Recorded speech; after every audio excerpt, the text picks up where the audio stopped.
बघा सफरचंदांना असे ठिबकच्या नळ्या लावलेल्या आहेत. हे बघा, हे बघा, हे बघा वाल केलेले आहेत तयार आम्ही.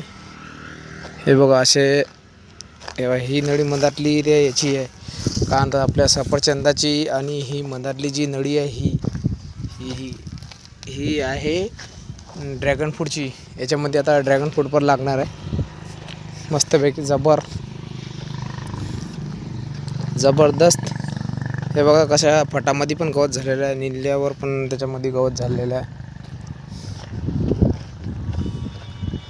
आपण पाहू शकता सफरचंदांचे शेतामध्ये आलेले आहे दुपारून. व्हिडिओमध्ये पाहू शकता तुम्ही.